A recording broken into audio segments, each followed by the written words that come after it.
Hello, Sagittarius, Sun, Moon, Rising, and Venus signs. Kamusta kayo? Sana po ay nasa mabuti kayong kalagayan. Welcome back po sa Star Tarot. Kung bago kayo rito, welcome din kayo. Thank you sa inyong support. I truly appreciate it. God bless you all, Sagittarius. Pauna mensahe po ninyo ay 3 of Wands. Ayan, so you look ahead towards new opportunities kasi merong mga oportunidad na parating sa buhay ninyo, Sagittarius. There are some opportunities coming your way dito, no? At ang mga opportunities na to that could be related to anything, that could be related to trabaho, negosyo, anything na pagkakaperahan, no? Maaaring ganon ang ganap. There are also siguro travel plans dito na gagawin kayo, no?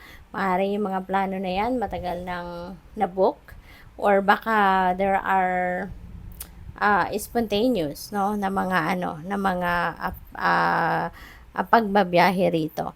So this is also the time that you are going to reap the rewards of your hard work, no, on something, negosyo man yan, trabaho, career, no, and you are going to enjoy your success na sa ngayon.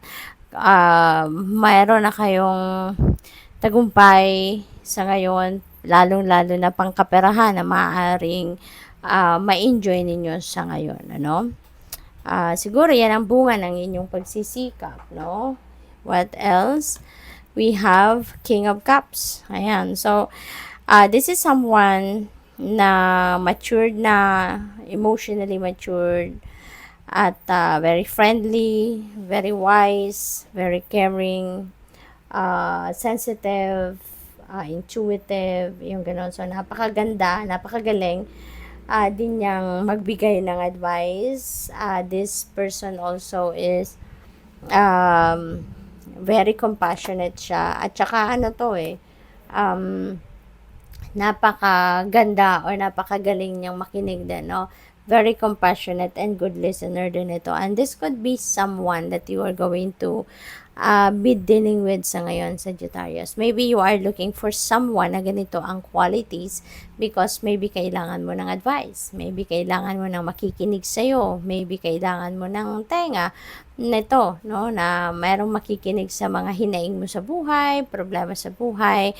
Kaya maaaring you are seeking for someone na mayroong katangian ni King of Cups. We have strength. Ayan. So, maaaring kailangan mo talaga ngayon ng tulong, kailangan mo ng advice ngayon. Magbo-boost ng inyong confidence, magpapalakas ng inyong loob, no? Kasi kailangan mo ngayon ng inner strength, no? Maybe you need to activate your courage and your inner strength at this time, Sagittarius, no? At maaaring matutulungan ka dyan ni King of Cups. We have 4 of Swords. Ayan. So, baka kayo, emotionally, mentally, and physically drained. Baka pagod na pagod kayo, overwhelmed kayo, stressed out, anxiety ngayon ang nafe-feel ninyo, burnout, ganon. Sag, kaya it is important for you to step back muna sa kung anong pinagkakaabalahan ninyo. Ano man ang pinagwo-worryhan ninyo, take a time out, magpahinga kayo, no? Ibigay muna ninyo yan sa sarili ninyo. You need to get the balance back in your life, okay? Kasi kung magulo din naman ang isipan ninyo, 'di ba? Ibig sabihin, merong imbalance, hindi kayo makakapag-concentrate, hindi rin kayo makakapag-isip. Kaya ang gawin ninyo, asikasuhin nyo muna yung well-being ninyo, no? Magpahinga ka muna, mag-meditate, mag-prayer mode, no? Mag-ano ka muna, take a time out sa kung anong pinagkakabisihan mo so that you can check in with yourself, 'di ba? And with that, mas makakahinga ka, no? Mas makakahinga ka ng mas mabuti, okay? At with that, may babalik mo yung concentration and focus. Tower, this is massive transformation. Malaking pagbabago na maaring magaganap dito sa buhay ninyo. This is a change na biglaan mangyayari. Hindi mo to ginusto, hindi mo to plinano. But this is the universe intervening in your circumstances. Kaya maaring magulo no, ang inyong sitwasyon dito. It could be in any area of life. Pwedeng trabaho, career, negosyo, pamilya, relationship, could be anything, no? Biglaan itong mangyayari. Kaya maaaring ma-confuse ka. Bakit nangyayari to? Bakit sa akin? Bakit ngayon? Baka maraming bakit sa isip ninyo sa ngayon, ano, kapag nangyari ito for some of you. So, ano lang kayo, pasensya lang kayo, no? Pasensya lang kayo, and makinig lang kayo sa inyong intuition, because for sure you will be guided. For sure you will be directed towards the right path, towards the right decision, no? Sagittarius. Kaya focus kayo din sa mga nangyayari. At gagabayan kayo dito ng universe. Kaya importanteng makikinig kayo sa inyong intuition, okay?